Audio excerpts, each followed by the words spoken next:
செல்ல குழந்தையே, உன்னுடைய வாழ்க்கையை சீரழித்து உன்னை கண்ணீர் சிந்த வைத்தவர்களுக்கான தண்டனை கிடைத்து விட்டது. அது உன் அப்பன் என்னிடத்தில் இருந்து கிடைக்கவில்லை, மாறாக உன்னுடைய குல தெய்வத்திடமிருந்து கிடைத்திருக்கின்றது. அப்பனை நீ எதற்காக அவர்களுக்கு தண்டனை கொடுக்கவில்லை என்று நீ என்னை பார்த்து கேட்கலாம். என் தங்கமே, உன்னுடைய குல தெய்வம் மிக ஆக்ரோஷமாக இந்த விஷயத்தில் இறங்கிவிட்டார். அதனால் அவர்களை பார்த்து கொள்ளட்டும் என்று அப்பன் ஒரு பக்கமாக நின்று வேடிக்கை பார்த்து கொண்டு இருந்தேன். அவர்கள் என்ன தண்டனை கொடுத்தார்கள் என்பதை அப்பன் இப்பொழுது உனக்கு சொல்ல வந்திருக்கிறேன். என் குழந்தையே, உன்னை கண்ணீர் சிந்த விட்டவர்களை, உன்னுடைய மனதை கஷ்டப்படுத்தியவர்களை, உனக்கு வேதனைகளை கொடுத்தவர்களையும் நினைத்து நீ மனம் வருத்துகின்றாய். நமக்கு தீங்கினை செய்தவர்கள் எல்லாம் அங்கு சந்தோஷமாக வாழ்ந்து கொண்டு இருக்கின்றார்கள். நாம் பட்ட கஷ்டத்தினால் இன்னும் வாழ்க்கை பழைய நிலைக்கு திரும்ப முடியாமல் வேதனைப்பட்டு கொண்டு இருக்கிறோமே என்று என் குழந்தை நீ நினைக்கின்றாய். என் தங்கமே, நீ நினைப்பது போல உன்னுடைய வாழ்க்கையில் இந்த அளவிற்கு கஷ்டத்தை ஏற்படுத்தி அவர்கள் உன்னுடைய குலத்தில் உள்ளவர்களை அல்லவா? அவர்கள் உன்னுடைய குல தெய்வம் அவர்களுக்கு 2 விதமான தண்டனைகளை கொடுத்திருக்கின்றது. அதில் ஒரு தண்டனை மட்டுமே இப்பொழுது உன் கண்களுக்கு தெரிகின்றது அளவிற்கு அவர்கள் வாழ்க்கையில் புரட்டி போட்டு கொண்டு இருக்கிறது. இன்னொரு தண்டனை உனக்கு தெரியாது, அதை அனுபவிப்பவர்களுக்கு தெரியாம். ஆனால் தெய்வத்திற்கு மட்டும் அது தெரியும்.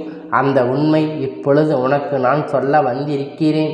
என் தங்கமே, சொல்ல வந்திருக்கிறேன் என்பதை தெளிவாக கேள். என் தங்கமே, தெய்வம் தண்டனையை எப்படி கொடுக்கும் என்பதை முதலில் நீ தெரிந்து கொள்ள வேண்டும்.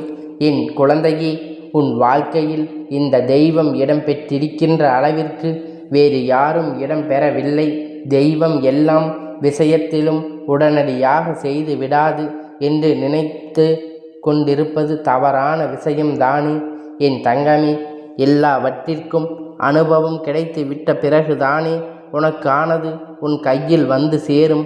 அது போலத்தான் நீ கேட்ட வாழ்க்கை உன் கையில் கிடைத்தது. ஆனால் அந்த வாழ்க்கை உனக்கோ நிலைத்திருக்கவில்லை. இந்த வாழ்க்கை உனக்கு நிலை பெற்றிருக்க கூடாது என்பதற்காக சிலர் செய்த சூழ்ச்சிகள் மிக பெரிய அளவில் உன் வாழ்க்கையை பாதித்தது. என் தங்கமே, அவர்கள் உன்னுடைய உறவுகள்தான். உன்னுடைய குடும்பத்தில் இருக்கின்றவர்களுடைய நிம்மதியை அவர்கள் கெடுத்தார். தினம் தினம் என் தங்கமே, நீ இப்பொழுது எல்லாம் மனதில் நினைத்தது, இவர்கள் என்னை காயப்படுத்தினால் பரவாயில்லை, ஆனால் என் குடும்பத்தை சேர்த்து அல்லவா காயப்படுத்துகின்றார் என்று என் குழந்தை நீ நினைத்தாய்.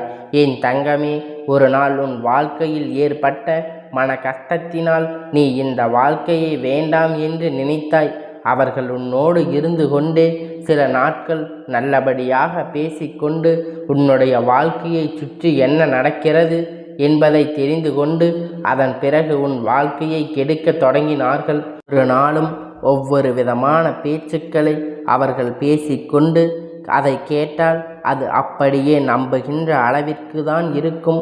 எந்த ஒரு விஷயத்தையும் ஏற்றுக்கொள்ள முடியாததாக ஒருபோதும் இருக்காது. என் குழந்தையே, அப்படி பழகியவர்கள் உன் வாழ்க்கையில் நடந்ததை, அந்த விஷயம்தான் உன் மனதை உன்னுடைய குடும்பத்தையும் கலங்கடிக்க வைத்திருக்கின்றது. என் தங்கமே, உனக்குள் ஏற்பட்டு இருக்கின்ற இந்த கலக்கத்தினால் அவர்கள் வாழ்க்கைக்கு உன்னுடைய குலதெய்வம் கொடுத்தது மிக பெரிய தண்டனை. என் தங்கமே, அவர்களை உன்னுடைய குலதெய்வம் எப்பொழுதும் பார்த்து கொண்டு தானே இருக்கின்றது. எப்படியெல்லாம் ஒருவர் வாழ்க்கையை கெடுக்க முடியும், எப்படியெல்லாம் ஒருவரை பற்றி தவறாக பேச முடியும் என்பதை இவர்களை பார்த்தால் உன்னுடைய குலதெய்வம் அதிர்ந்து போனார்கள். ஒரே குலத்தில் இருந்து கொண்டு ஒருவரின் வாழ்க்கையை ஒருவர் கெடுக்க நினைக்கின்றார்களே, இப்படியெல்லாம் இருந்தால் எப்படி இந்த குலம் தலைக்கும்? எப்படி இந்த குலம் மேலும் மேலும் சென்று நல்லபடியாக வாழும்? உன்னுடைய குல தெய்வத்திற்கு மனவேதனை ஏற்பட்டது. என்னுடைய குல பிள்ளைகள் எல்லோரும் ஒற்றுமையாக இருக்க வேண்டும். அவர்கள் மனதில் கெட்ட எண்ணங்கள் எதுவுமே எப்பொழுதும் தவறாக இருக்கக்கூடாது. என் முன்னால் வந்து நின்று என்னை வணங்கும் பொழுது அவர்கள் மனதில் இருக்கின்ற அத்தனை உண்மை, உன் நேர்மையும் தான் அவர்கள் அருகே இருக்க வேண்டும் என்று சொல்லி அப்படியே இருக்கும் பொழுது இது போன்ற தவறுகளை செய்யலாமா என்று அவர்கள் மனவேதனையில் படுகின்றார். என் தங்கமே, நீ சிந்திய கண்ணீர் அத்தனை வலிமை பெற்றிருக்கின்றது. உன்னுடைய கண்ணீர் துளிகளுக்கு நிச்சயம் நியாயத்தை பெற்று கொடுக்க வேண்டும் என்று அவர்கள் செய்த முதலாவது காரியம். என் தங்கமே, இன்று அவர்களுடைய வம்சம் ஏதாவது ஒரு பிரச்சனையில் இருந்து கொண்டு இருக்கின்றது. அதாவது அவர்களுடைய வாரிசுகளுக்கு பிரச்சனையில் இருக்கின்றது. அவர்கள் செய்த பாவம் தன்னுடைய சந்ததியைத்தான் போய் சேரும் என்பது தெரியாமல் இங்கு நிறைய பேர் தேவையில்லாமல் பல விஷயத்தை செய்கின்றார்கள்.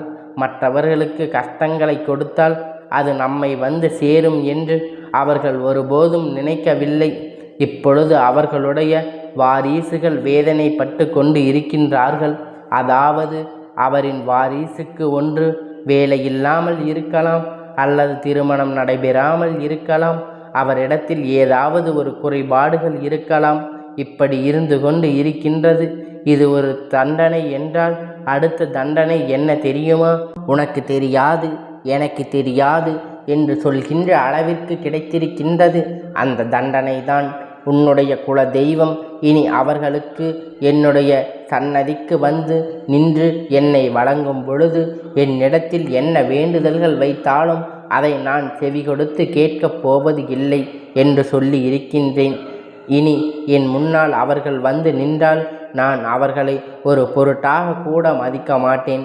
அவர்கள் வரலாம் போகலாம், ஆனால் ஒருபோதும் என்னுடைய ஆசிகளை மட்டும் பெற்றுவிட முடியாது.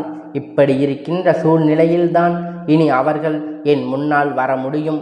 ஒருவேளை திருந்தி நல்ல வழிக்கு வந்து விட்டார்கள் என்றால் நிச்சயமாக அவர்களை நினைத்ததை நான் கொடுப்பேன். அதே நேரத்தில் இன்னும் எத்தனை வாய்ப்புகள் கொடுத்தாலும் நான் இப்படித்தான் இருப்பேன் என்று சொல்லி கொண்டு இருப்பவர்களை ஒரு நாளும் நாம் திருத்திவிட முடியாது அல்லவா? அவர்களின் வாழ்க்கை ஒருபோதும் நாம் பொறுப்பேற்க முடியாது. என் தங்கமே, தவறு யார் பக்கம் இருந்தாலும் அவர்கள் பக்கம் ஒருபோதும் இந்த அப்பனானவன் எத்தனை தான் என் மீது அன்பு வைத்தாலும், எத்தனை தான் என்னை உருகி உருகி வேண்டினாலும், எத்தனை தான் என்னுடைய அன்பிற்கு கூறிய குழந்தையாக இருந்தாலும், தவறு மற்றவர்களுக்கு வாழ்க்கையில் கெடுதல் என்று எதையும் செய்து விட்டால் என்னுடைய அன்பினை மீண்டும் அவர்களால் ஒருபோதும் பெற்றுவிட முடியாது. என் தங்கமே, அவர்களுக்கு நான் கொடுத்த தண்டனை என்ன தெரியுமா? இனி அவர்கள் விட்டாலும் உனக்கு செய்த விஷயத்தை நான் விடப்போவதாக இல்லை. அவர் வருந்தும் வரை அவர்களுக்கு தண்டனை கிடைத்து கொண்டேதான் இருக்கும். எப்பொழுதும் செய்தது மிக பெரிய தவறு அடுத்தவர்கள் வாழ்க்கையில் தலையிட்டு மிக பெரிய விஷயம் என்பதை அவர்கள் புரிந்து கொள்ள வேண்டும். இனி ஒருபோதும் செய்யக்கூடாது என்று எப்பொழுது நினைக்கின்றார்களோ அப்பொழுதுதான் இந்த அப்பனுடைய பார்வை அவர்கள் மீது படும். அதுவரை அப்பன் ஒரு நாளும் அவர்கள் என் குழந்தை என்று நான் அவர்களை ஏறெடுத்து பார்க்க மாட்டேன். என் தங்கமே, இது போன்ற சூழ்நிலை யாருக்கும் வரக்கூடாது. ஏனென்றால் அருகில் இருப்பவர்கள் தன் பக்கத்தில் நல்லபடியாக பேசிவிட்டு செல்பவர்களை இவர்கள் நன்றாக இருக்கக்கூடாது என்று நினைப்பது மிக பெரிய பாவமான செயல் அல்லவா? அவர்கள் வாழ்க்கையில் இருக்கின்ற கஷ்ட நஷ்டங்களை அவர்கள் அனுபவிக்கப் போகின்றார்கள் என்பதனை முதலில் புரிந்து கொள்ள வேண்டும். யார் இருந்தாலும் என்ன, யார் இல்லாவிட்டால் என்ன என்றெல்லாம் என் தங்கமே, எதையும் நினைத்து நீ கவலைப்படாதே. எல்லாவற்றிற்கும் மேலாக இந்த அப்பன் உன்னோடு இருக்கிறேன் என்பதை மட்டும் நீ தெரிந்து கொண்டால் போதும். இந்த வாழ்க்கையில் இனிமேல்தான் உனக்கு சந்தோஷம் கிடைக்கப் போகின்றது. அவர்களுடைய தண்டனையை கொடுத்து விட்டது. அதனால் என் தங்கமே, இனிமேலாவது உன்னுடைய கஷ்டங்களுக்கு தீர்வினைகளை தேடாமல் இனிமேலாவது என் பிள்ளை இந்த வாழ்க்கையை நிரந்தரமானதாக யாராலும் என்ன சோதனை நடந்தாலும் உன்னுடைய குல தெய்வம், உன்னுடைய இஷ்ட தெய்வம் காப்பாற்றும் என்பதை மட்டும் நீ மறந்து விடாதே. நான் இருக்கும் வரை உனக்கு எந்த ஒரு பயமும் தேவையில்லை. என் செல்ல குழந்தையே, என்னுடைய ஆசீர்வாதம் உனக்கு என்றென்றைக்கும் முழுமையாக கிடைத்து கொண்டே இருக்கும். கந்தா போற்றி, கடம்பா போற்றி, கதிர்வேலா போற்றி, ஆறுபடை வீடு கொண்ட முருகா போற்றி.